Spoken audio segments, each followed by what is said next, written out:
Hello, and welcome to the CPD Bite on the role of pharmacists in cancer care using pharmacogenomics. I am Denisha Chauhan, presenting here with Jessica Keane, and we are both cancer pharmacists based within an English National Health Service. These are the learning objectives.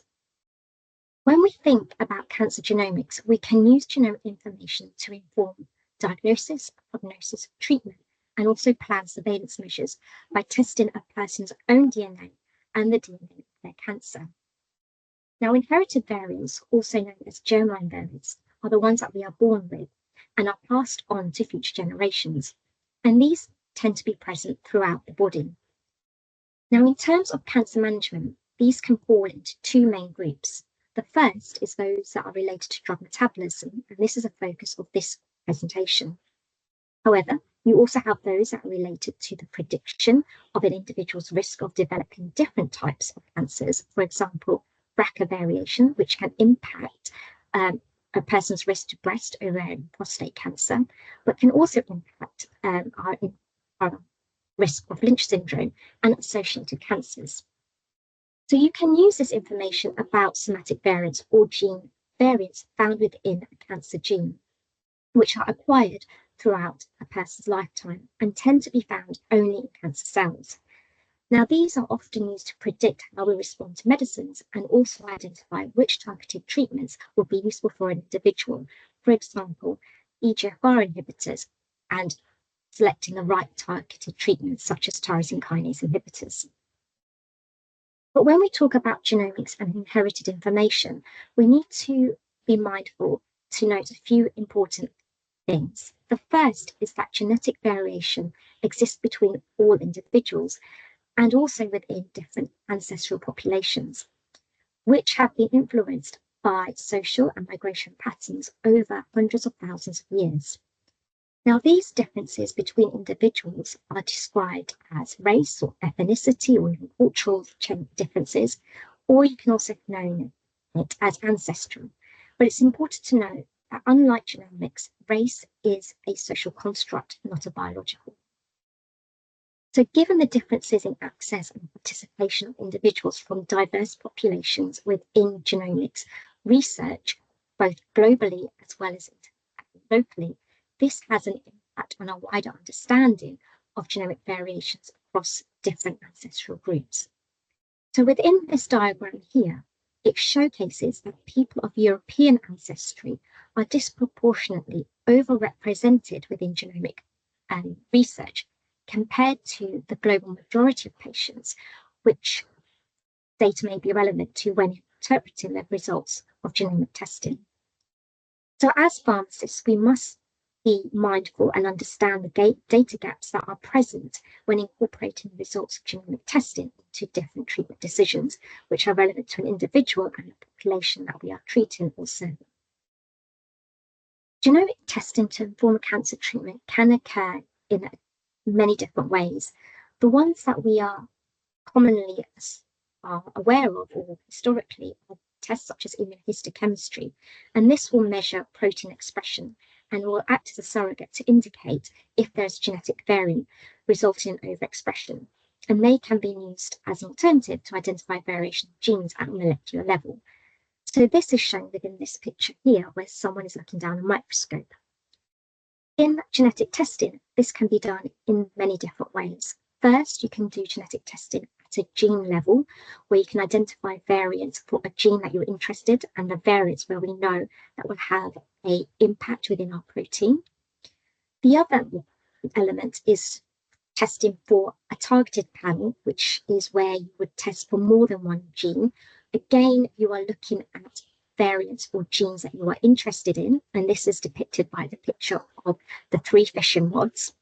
But you can also do testing with whole exome or genome sequencing, and this is where you test for a wider panel, and it can also indicate which genes you are interested in, both in the coding and the non-coding region. So you get far more data that you may need, but in some cases it can be proved to be incredibly useful, particularly when you're thinking about rare diseases or even rare cancers, which are harder to diagnose.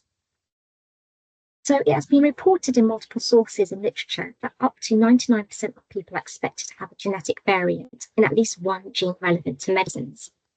So in this example here, if you have drug A, which is metabolized by enzyme B, if an individual has a variant within enzyme B, which can impact its protein conformation or structure, which makes it less likely to metabolize drug A, you can have increased activity of the active metabolite, which can lead to greater side effects.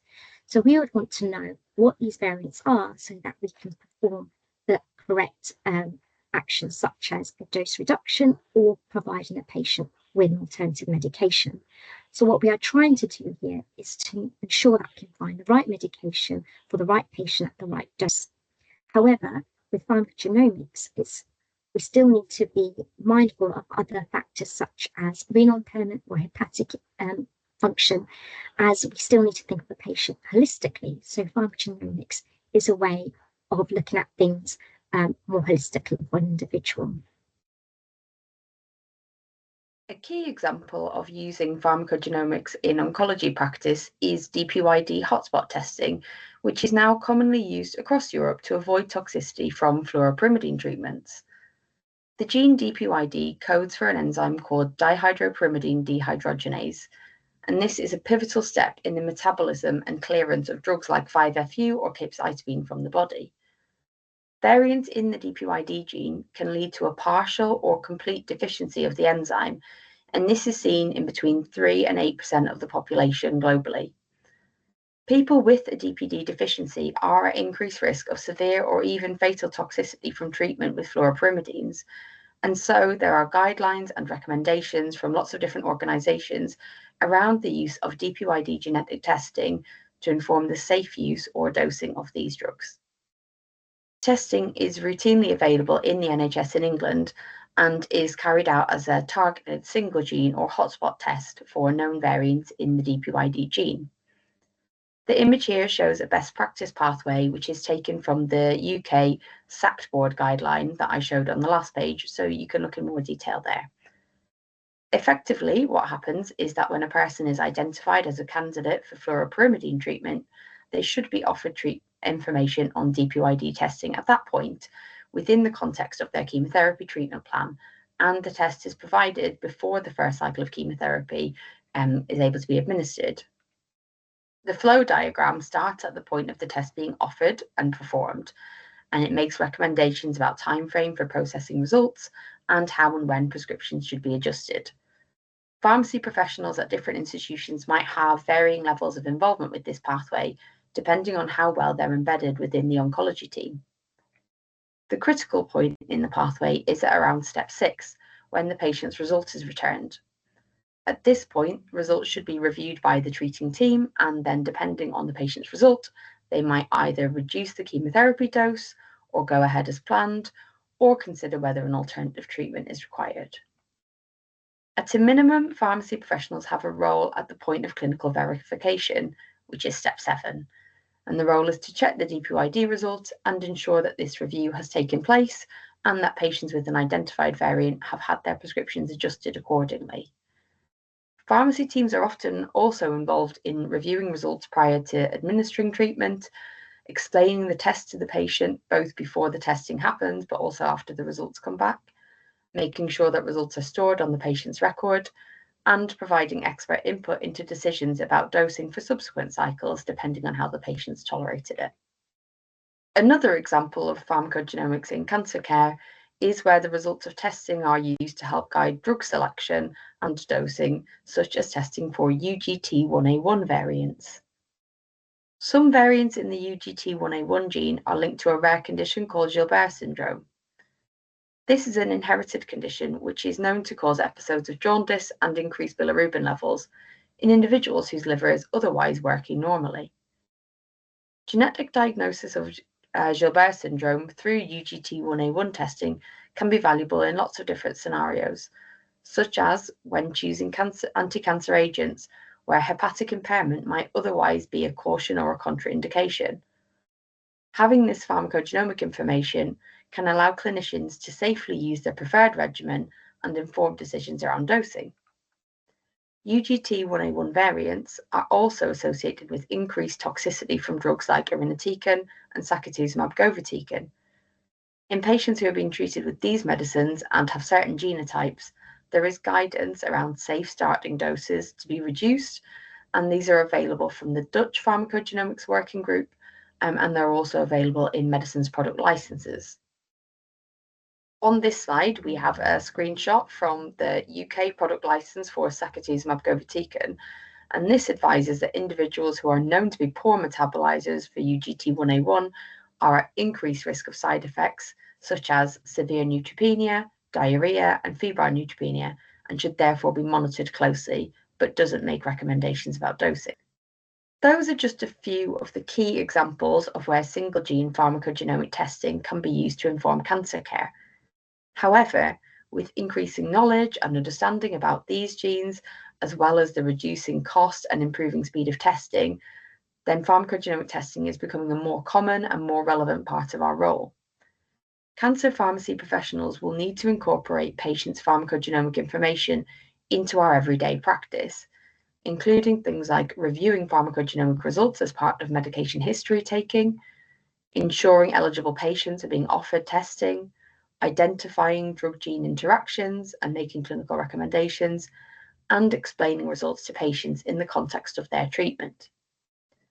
As well as this, we have an important leadership role in policy and guideline development, in governance, and in educating the wider multidisciplinary team about this expanding area of practice. So, in summary, inherited genomic variation can explain some differences in how people respond to medicines. This information can be used to inform cancer care, to guide treatment selection and dosing, and to avoid toxicity. Evidence linking new drug-gene pairs is evolving and becoming more mainstream. Pharmacy professionals have an important role in advancing the use of pharmacogenomic information in cancer care, at an individual patient level and as leaders within institutions and healthcare systems. Here are some key references used to compile this presentation and some suggested further reading. Thank you very much for listening.